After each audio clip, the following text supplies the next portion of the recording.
Siin patriarh Heigo Ritsbek, jätkan meie loengute sarja Elu vara kirikus. Nagu kui ma eelmisel korral märkisin, et me suhtume teinekord ka vara kirikusse väga selliselt üheülbaselt. Ei näe nagu seda dünaamikat seal ja meile tundub, et kas kõik on väga hästi või kõik on väga halvasti. Ja mainisin ka neid, et näiteks osa inimesi palvetavad, tulgu need algkogus ajad tagasi ja ootame algkogus ajastu tagasi tulekut. Ja mõeldakse neid siis väga positiivsed võimsad asju, kui jätakse kõrvale siis need negatiivsed. See ei olnud mitte aeg, kus paradiis oli maa peal, nii et katsume selles meelde jätta. Selle arvusega on seotud ka just eelkõige siis sellised evangelikaalsed ja teatud karismaatilised rühmitused. Teine arvus on olemas, kus kristlik traditsioon hüljatakse või seda halvustatakse või isegi lausa mõnitatakse. Ja see on nüüd selles mõttes, et nende inimeste jaoks Uue Testamendi ajastu lõppedes, nagu ma ennist ka olen maininud, kirik nagu kukkus tõe pealt ära või vajus ära ja siis oli üks sume, pime aeg, nii nagu me ajaloos tahetakse rääkida ja nõukogude aeg oli eriti aeg, kus seda terminit edastati pime keskaeg, eks. Kui oli pime keskaeg, siis kirik oli ka pime seal keskajal ja kui tuleb mingisugused muud teised perioodid, siis ka selle sõna pime ja igasugune muud negatiivsed asjad tulevad ju väga kiiresti kohe sinna juurde. Kõigepealt peab seda mainima, et ma olen toonud ka juba näiteid päris palju, kus väga palju nähtusi omas ka pikema perioodi jooksul selliseid erinevaid tähendusi. Näiteks ma olen maininud, et olen näinud selliseid kirjutisi ja raamatuid, kus Montanust väga glorifitseeritakse, tema karismaatilisust ja pühavaimu tööd ja kõike muud ja tuuakse näiteid siis, mis ta õpetas, ütles, tegi ja mis on kõik õiged faktid. Aga jäetakse kõrvale väga oluline asi see, et Montanus nimetab ennast pühaks vaimuks. Tema ongi püha vaim. Ja see on selline, just nimelt selline valikuline asi, et me võtame selle, mis meile meeldib ja jätame selle kõrvale, mis meile ei meeldib. Ja võt see ongi see samane probleem, et me ei saa niimoodi kiriku ajalugu kirjutada ja nii hästi, kui see meile ei meeldiks. Ja eriti, kui me tuleme kirikuisade juurde, me võtsime selle teema läbi. Kirikuisade õpetus ei ole ka mitte tervikuna, kõik kirikuisade poolt kirjutatud ei ole normatiivõpetus kokku. Mainisime Tertullianuse puhul väga palju asju, mis on väga positiivsed ja mida me kõik võtame vastu ja on ka asju, mida me ei võta vastu. Nii et see ei ole mitte niimoodi, et me võrdsustaksime selle, et kõik kirikuisade kirjeldused oleksid nagu meie õpetuslikud alused. Sel juhul oleks ju niimoodi olnud, et pühakirja kaanonit poleks suletud aastal 397 ametlikult, vaid see oleks veel lahti olnud. Ma ei tea, kui kaua, aastani 700 või 800 või ma ei tea veel, et kõik, mis kirikuisad kirjutasid, paneme sinna sisse. Piibel muidugi saaks sel juhul olema väga paks. Meie Uus Testament oleks ilmselt paksem kui Vana Testament, aga teine sel juhul meil saaksime küll sellised õpetused sinna sisse, mis oleksid omavahel täiesti vastukäivad ja ma ei tea, mis me siis sealt välja loeksime kokku. Nii et kirikuisade õpetused, see ei ole Jumala ilmutus meile, see ei ole püha kiri.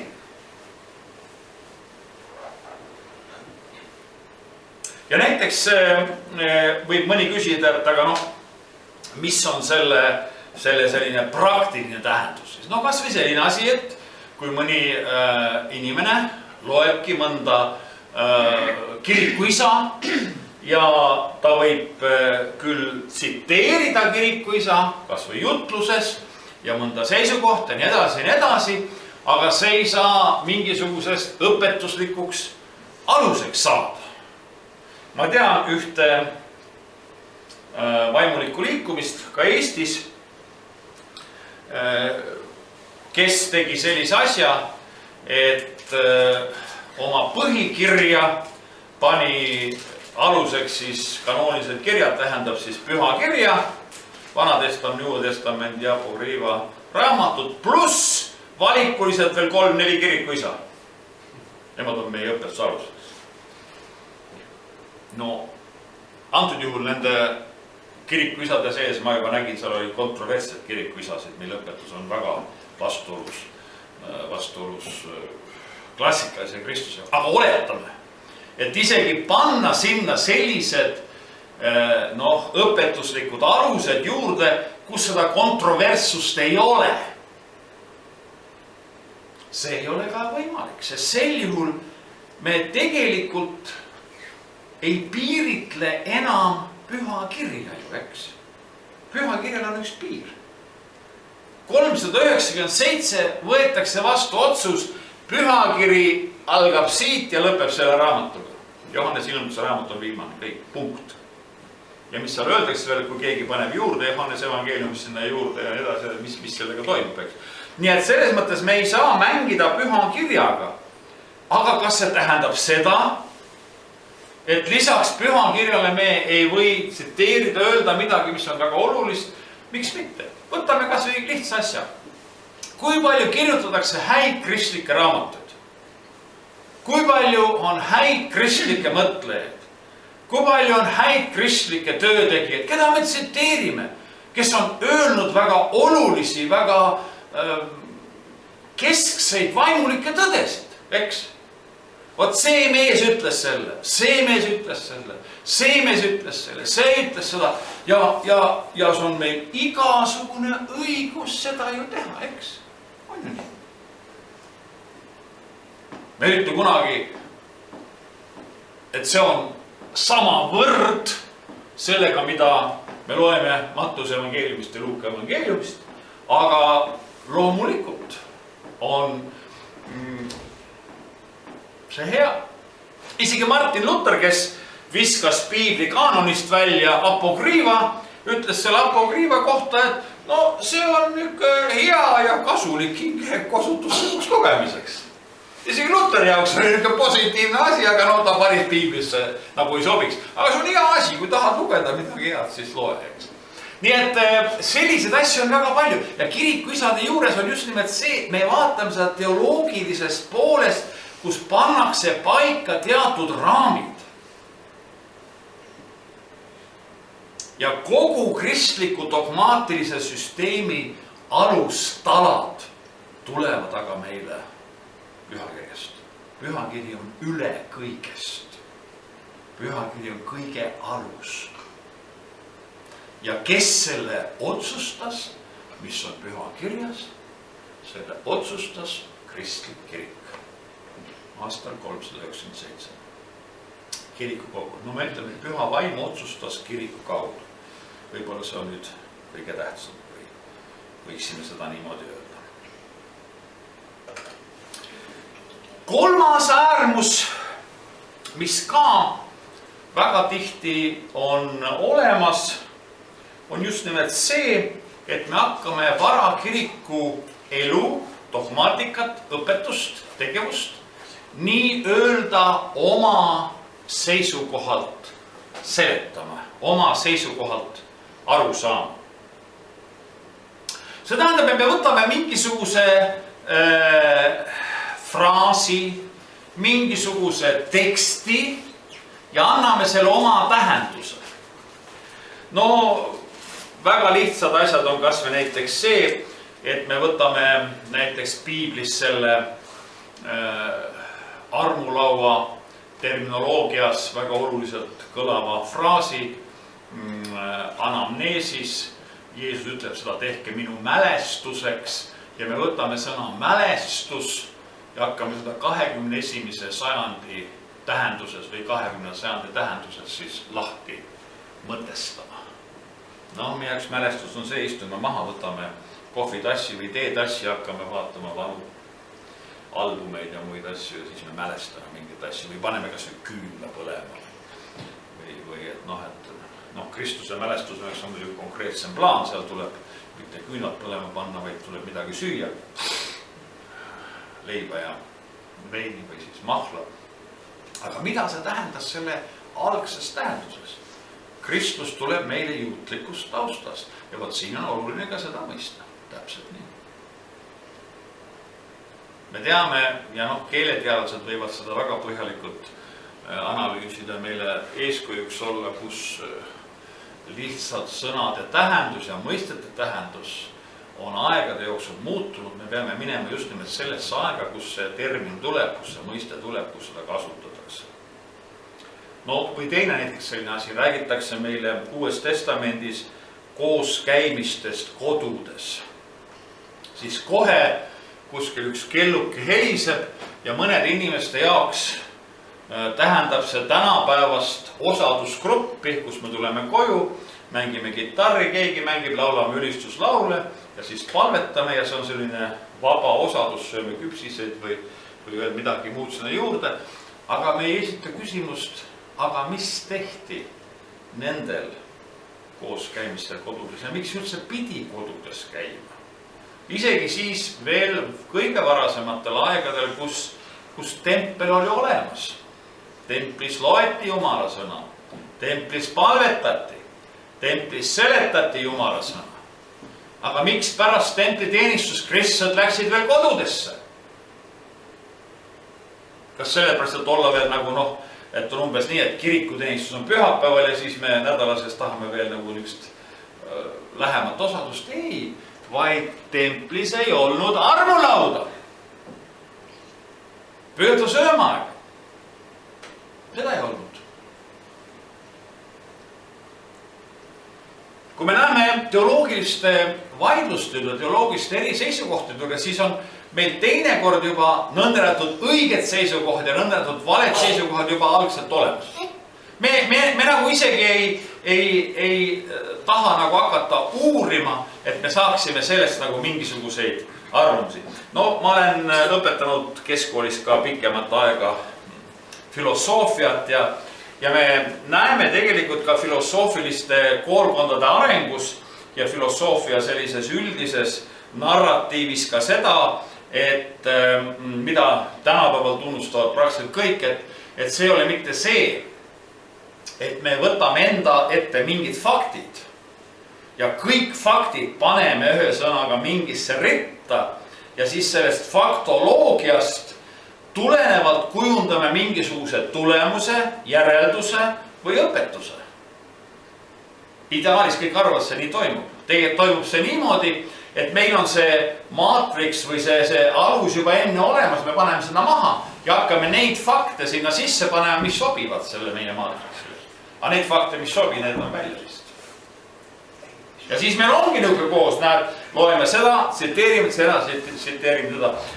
Näiteks kui tegemist on mõne magistritöö või doktoritöö kirjutamisega, kujutage ette ühte magistri- või doktoritöö kirjutajat, kes on valinud valikuliselt neid andmeid, mis on tema teooriaga lähevad kokku ja teised kõrvale jäänud. Ja ma kujutan ette, et kaitsmisel küsitakse siis, et aga mis on nende asjadega? Need ei läinud mu teooriaga kokku, neid ma ei kasuta. Mis siis sellise töö peale öeldakse siis? Aga väga paljud inimesed mõtlevad niimoodi ja väga siiralt muide. See ei ole mitte nii, et me oleme ikka kavala süsteemi välja mõelnud. Ei, teine asi on, me käsitleme ristiusu kiriku ajalugu nõndatud Rootsi laua meetodil. Rootsi laud, mis asi on? Võtame nüüd sellise natukene sisulise. Rootsi laud on laud, kus meie läheme laua juurde ja valime selle, mis meile meeldib, mida me tahame süüa. Mulle alati meeldib Rootsi laud, siis ma võin minna sinna ja näiteks mulle meeldivad mõned asjad, mustad oliivid, neid ma võin võtta kohe hulgem siis, eks, või mingisuguse redised, neid ma võtan terve hulga, või munade peal on pandud veel mingid asjad. Ühesõnaga ma söön täpselt seda, mis mulle meeldib, eks? Ja seda, mis mulle ei meeldib, see ma ei puudutagi seda asja. Me võiksime öelda, et las ta siis olla niimoodi, no me ei saa niimoodi teha.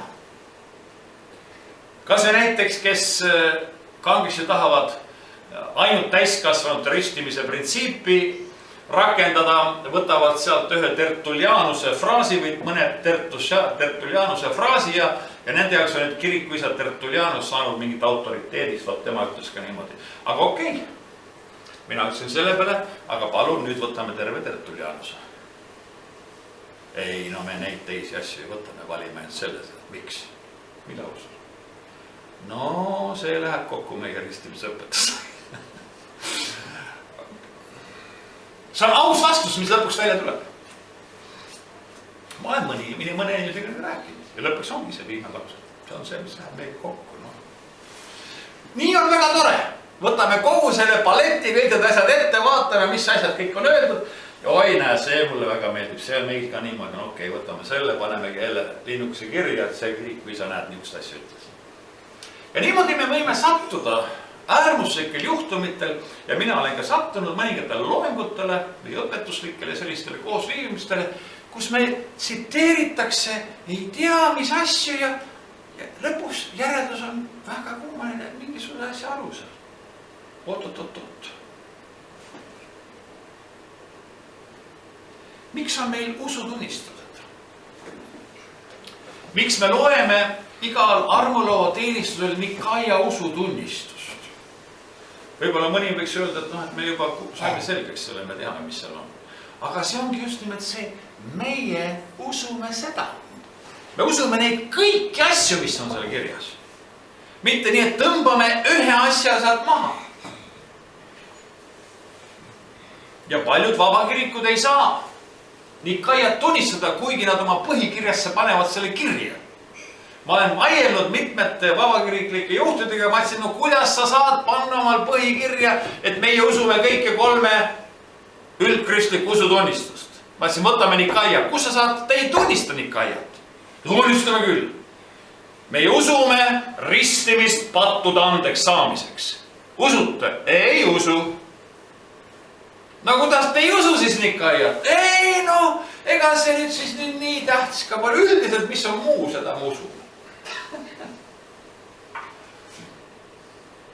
Ja võt see ongi selline asi, et siin me peame tegema vahet, mis on mis ja mis on kes. Me tahaksime teinekord luua selliseid asju, mis oleks nagu ühtepidi see ja teine. Noh, nagu öeldakse, siga ja kägu kokku panna, et saaksime ka mingi asja. No muidugi võimalik on luua tavaelus. Nüüd on meil näiteks Eestis üks selline toode, saib, eks, on olemas meil, mis on nii sai kui ka leib. Ei saa öelda, et oleks sai, ei saa öelda, et oleks leib, ta on sai. No okei, hea küll, on siuke tööd, sööme seda ja noh, niuke. Mulle tundub ta rohkem kui saian, aga no hea küll, kui mõni ütleb, et rohkem leiba on, las ta olla. Aga üldiselt, kui me tuleme Kristliku kiriku õpetuse juurde, kui Nikaia Konstantinoopoli usutunnistus on üks tervik. See on üks tervik. Me ei saa võtta ühte fraasi sealt ära. Sest kui me selle ära võtame, siis see ei ole mitte nii, et me hakkame mõtlema, kuidas me teeme selle asja. Kuidas me selle paika paneme.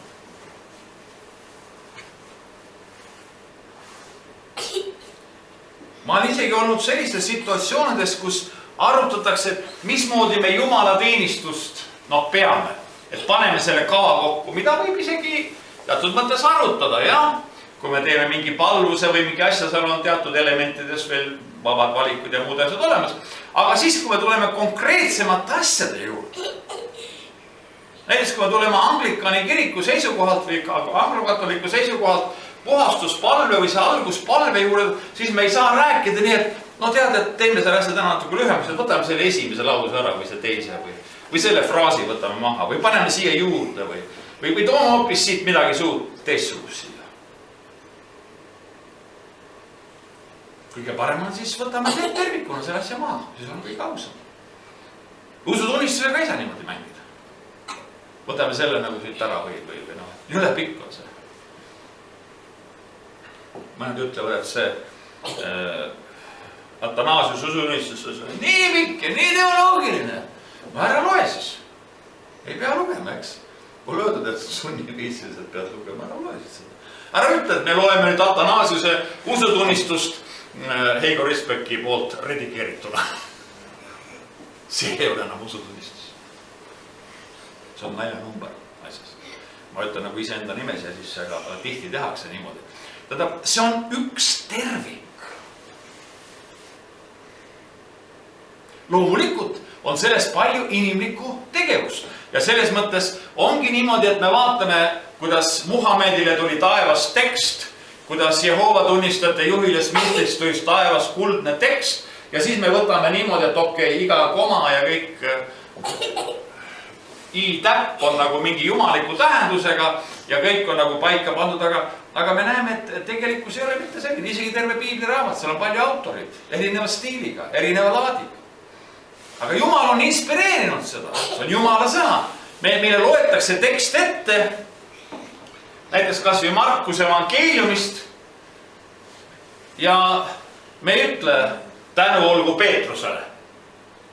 Eks me teame jah, Peetrus rääkis, Markus kirjutas üles ja niimoodi, eks me oleme seda nagu, kes õpivad teoloogiat, puurivad selle välja. Me ütleme tänu olgu Markusele, tänu olgu Jumala. Miks? Sest see on kanoniseeritud Jumala sõna. Ja kas või selline asi, et me ei saa heita ka kõrvale, nii nagu me ei saa juutlikku maailma tunnetus kõrvale heita, siis me ei saa heita ka hellenistlikku taustsüsteemi ja antiikmaailma tunnetus kõrvale. Eriti kui me tuleme väga selliste sensitiivsete teemade juurde nagu naiste roll ja tähendus või siis ihu ja vaimu vahekorra tähendused, siis me ei saa seda kõrvale heita. Me peame lihtsalt mõistma, et see käib koos sellega kokku. Kui me tahaksime nüüd seda kõike kokku võtta, mida me oleme selle loengute sarja jooksul kuulnud, siis ma tahaksin alla kriipsutada järgnevaid mõtteid. Esiteks, nagu ma mainisin, kui me vaatame elu varakirikus, siis me ei vaata elu paradiisis, siis me ei vaata elu ideaalses maailmas, kus kõik, mis Kristliku kiriku elus toimus, oli absoluutselt imeline, õige, võimas, vägev. Ja et see oleks meie kõikide usu küsimuste, probleemide lahendamise selline automaatne, kas siis võluvits või kuidas me seda ütleks, et me saaksime kohe teada, et kuidas me selle ühe või teise kolmanda probleemiga hakkama saame. Jah, kui me ei saa vastust pühast kirjast, ehk siis piiblist, jah, kui me ei saa ka vastust apostellikust traditsioonist, jah, kui me ei saa ka vastust kiriku pärimuslikust osast, siis me võime tänapäeval puutuda kokku teatud asjadega, kus selle vastuse kujundamine ei ole mitte kerge. Kui on tegemist muidugi asjadega, mis ei ole Kristliku kiriku seisukohalt väga olulised, siis see ei tohiks meid isegi vaevata.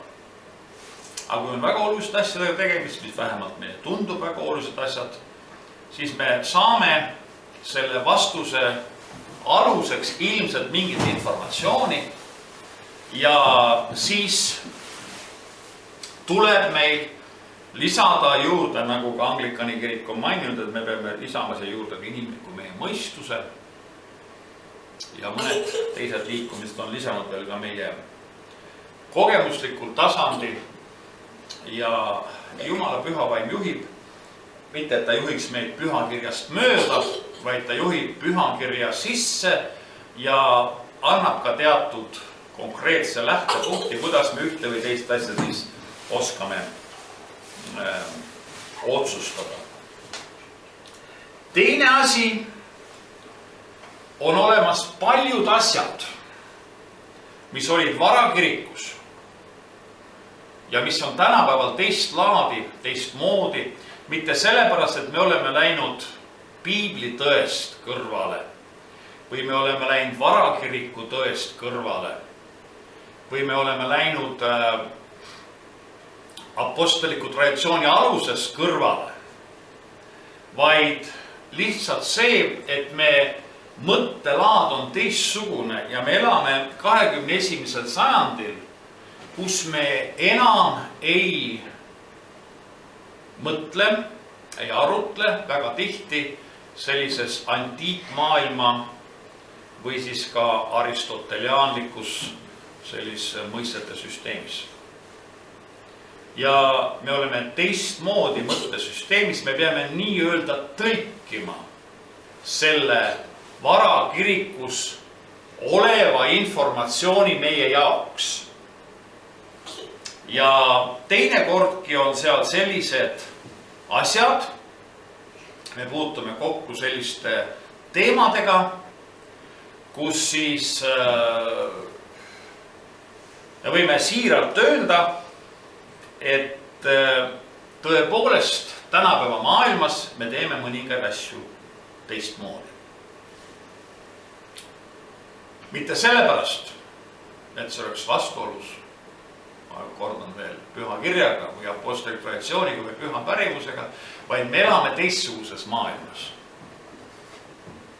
See ei tähenda seda, et me muudame seda põhiõpetust, aga me läheneme sellele, võiks öelda nagu teisest küljest, teisest arusaamisest.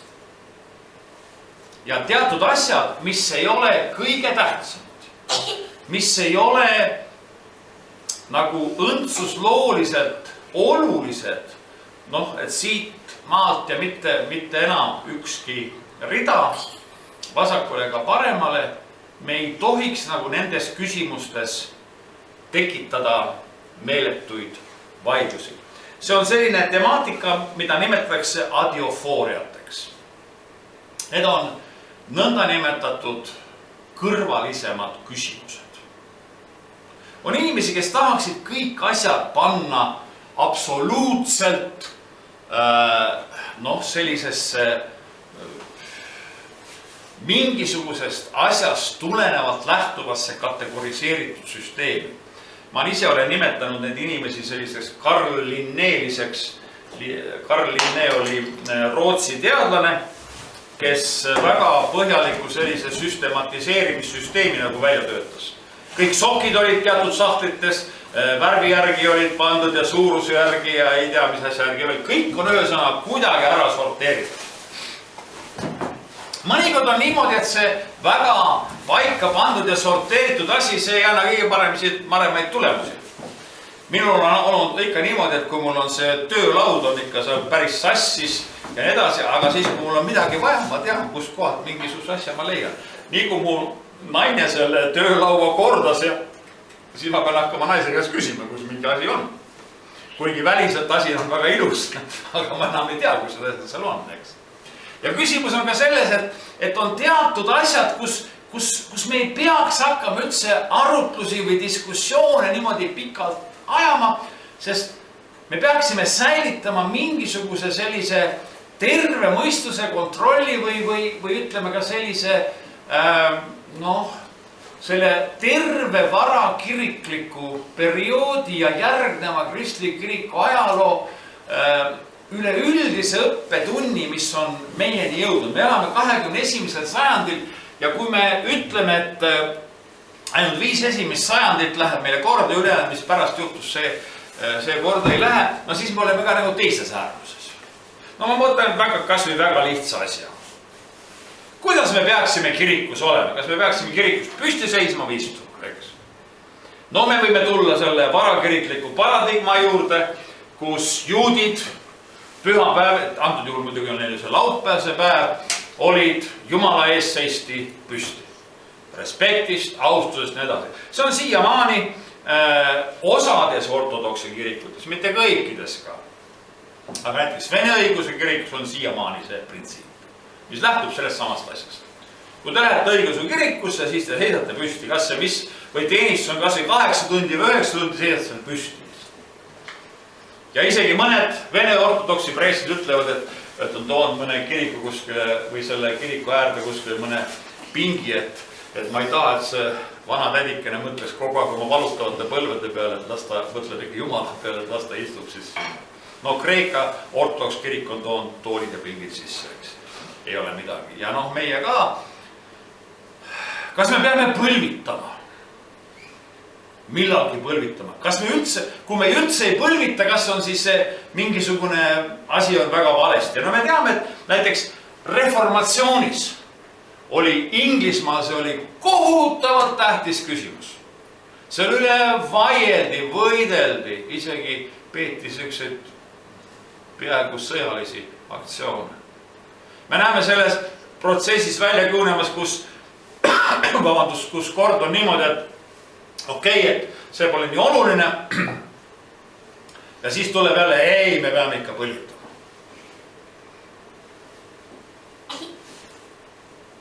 Me tänapäeval kirikus iseenesest peame seda sellise, see tuleb nagu ka juba eelnevate sajandite mingist respektist, et need meesterahvad ikka üldiselt kirikusse minnes võtavad mütsi peast maha. Aga puritaanid, Inglise reformatsiooni ajal, kõik mehed istusid müts peas kirikus. Ei põlvitanud, ei võtnud mütsi ka peas maha. Siis tehti asi, et veel paremaks, et siis me ei, aga altarit pole meil vaja, keerame altaril selga hoopis istuda, teeme mingi laua sinna. No, on olnud mitmeid selliseid liikumisi ja nüüd me peame tänapäeval selle kõige sellise erinevate selliste arvamuste keskel leidma mingi vastus. No, altari laua suhtes on muidugi vastus kerge leida. Need väited, miks meil altarit ei peaks olema või altari lauda, need juba lähevad niisuguste väga oluliste teoloogiliste väidete juurde, et siin ei ole väga selliseid tugevaid argumente selle kasuks, et see oleks nagu kas teeme nii või naa. Muidugi me selle juures, kas altari suurus, kõrgus, laius, need asjad, nende üle me võime diskuteerida. Siis kui me tuleme selliste küsimuste juurde, kuidas me Jumala teenistus, millal peaks lõppema, millaks peaks algama. Kas teatud palved võiksid olla seal eespool või tagapool või kas veel võiks selline asi olla või tahaksime väga varakirikliku sellise paradigma võtta, et kui on ikka sõnateenistus läbi, siis usuõppijad ja patused saadame minema. Õnnistame ära ja siis jäävad ainult kõige usklikumad alles selle armulaua jaoks. Seda on ka tehtud ja tehakse mitmes kirikus tänapäeval. Aga mitmed kirikud on just nimelt vastupidi leidnud, et armulaud on selline muuteseadus, et see on see, mis annab inimesele võimaluse muutumiseks. Ja nii edasi. Kui pikk peaks katehees olema, kas üks mees küsib Filippuse käest, et mis nii on, on vesi, mis takistab mind, et ma võiksin ristitud saada ja äsja saanud sellise eksegeetilise seletuse ühe Vana Testamendi raamatu kohta ristitakse ära, eks. Ja siis me ütleme, et oli 3 aastat katehees. No mis me teeme? Võtame siis selle näite, selle näite, mingisuguse kuldse keste leiame sealt kuskil. On terve rida asju, kus me saame vara kiriku elust üldprintsiibi. Üldprintsiibi. Mis see tähendab üldprintsiibi? See tähendab, mis oli selle asja põhiolemus. Ja sellest lähtume. Ma olen seda lugu ka palju kordi rääkinud, ma ei tea, kas ma selle loengusarja sees vist ei ole seda maininud, aga kui me Pärnus olime ühes koguduses, tegime noorte tööd, palju noori tuli seal usule, siis oli üks tütarlaps ja tollal oli võimalik siia ka illegaalselt toodud uusi testamenti nagu anda neile uusi, tema sai ka ühe selle ja siis me käisime koos ja kuidagi midagi tundus selle tütarlapsi juures nagu kuidagi teistmoodi. Ja siis ma tahtsin tega rääkida ükskord ja hakkasime arutlema selle üle. ta tuli välja, ta oli mitu kuud meie keskel olnud, mitu kuud käinud kirikus, kõikidel me teenistus ja edasi ja tema oli siukese seisukoha, ma ei tea, kus kohalt võtnud. Et ega see piibel on ikka keeruline asi, isegi see uus testament on ka palju eriõpetusi ja asju siin sees, et tema hakkab elama nii, et võtab nagu ühe printsiibi ja elab selle järgi ja siis ta mõne aja pärast võtab võib-olla järgmise juurde. Niisugune, ta kirjeldas mulle seda väga huvitavat. Ma kuulasin suu ammuli ja võiks öelda isegi täitsa sellise hämminguna. Kuidas ei võib aru saada? Tema võtab selle Filiplastele kirjutada Pauluse lause, et olge rõõmsad, olge ikka rõõmsad. See oli siis see kristlik printsiip, mille ta aluseks võttis ja see oli see Kristi usk seisnud sellest. Ta oli rõõmus. Ja siis ma hakkasin mingid muid asja küsin. Ei, need on kuskil mujal kirjutatud, ma võtan selle praegu, selle printsiibi alusel. Nii et me saame aru, et see on üks asi, mida teinekord vaimulikud ohkamisi kuulevad, kuidas inimesed võivad mõnest asjast saada nii aru, kuidas on üldse nagu võimalik aru saada. Mäletan, kui ma olin Tallinna Metodistliku kiriku pastoriks ja enne seda veel oli Alexander Kuum oli käinud siis just superintendent Ameerikas ja rääkis seal oma muljetes, kuidas Californias on suured sekvoia puud ja kus on niimoodi kohti, kus see sekvoia puu on nii suur, ja siis on tehtud puu seest läheb läbi tee, maantee on tehtud, et sõidad autoga puu seest läbi, puu on nii suur. Ja see jumalateenistus sai läbi ja vanad tädikesed ukse juures arutavad, ma kuulan seda pealt, kus pastor Kuum räägib, et puu oli nii suur, et tehti tee sealt läbi, et mis see pole midagi, puu võib olla küll suur, aga hoopis Ameerika auto, mis on vaata seda puu seest läbi, vot see on midagi erilist. Et kuidas pastor Kuum sellest aru saanud, see on ju midagi erilist. See, et see puu nii suur on, puu võib ikka suur olla. Ja see on nüüd võib-olla selline karikatuurne näide, aga tegelikkuses, kui me oleme ausad, me väga tihti kogu sellest varakiriklikust tervikust mõnikord saame ka nii aru. Ja siis ühel hetkel hakkame aru saama, et see asi vist päris niimoodi ei olnudki. See polnud see kõige olulisem asi. See polnud see kõige olulisem detail. See polnud see kõige olulisem element. See oli midagi adiofoorilist, mis võib seal olla, võib mitte ka olla. Ja muidugi inimesed, kes on, võivad kuritahtlikkusest või pahatahtlikkusest või ignorantsusest esitada ka kõiksuguseid küsimusi, aga võib ka siiralt esitada küsimusi, millel puudub igasugune tähendus. Uus testament ütleb meile, et me peaksime altari ette mingid lilled tooma. Uus testament ütleb, millised lilled need peaksid olla, mitu tükki peaks meil olla. Uus testament ütleb, mitu küünalt peaks altari peal olla. Ei ütle mitu küünalt. Aga me teame varakiriku praktikast, et küünalde arv on olnud väga huvitaval kombel niimoodi, et ta on paarisarv, mitte paaritu arv. Täna pannakse mõnes kirikus, see on modernsuse näitaja, ma olen näinud mitmes kirikus, kus pannakse küünlad nagu ühte otsa altaril ja teise otsa sama koha peal pannakse üks ilus selline lille kompositsioon. No ma ei tea, selle üle võib vaielda, see ei ole niisugune asi, et peaksime siin sõtta oma vahel minema, aga mulle nagu see ei imponeeriti. Aga isegi see juhul on neid seal kas siis 2 või 4 või 6, eks. Sest mida need näitavad? Nad näitavad väga lihtsalt asja, need küünlad, see on üks sümbol. Mõni küsib, aga kas me peame seda sümbolit välja ütlema? No jah, kui me ka küünlad maha võtaksime, paneksime kuskile mujal ja ega siis see usk meil ei muutuks, eks. Aga me teame usus ühte olulist tõde. Jeesus Kristus on tõeline Jumal ja inimene. 2 olemust. Ja kui meil on 2 küünalt või 2 osas küünlad, need võimendavad meie seda arusaamist. Sa tuled kirikusse, keegi küsib, et aga miks need küünlad on 2 osas?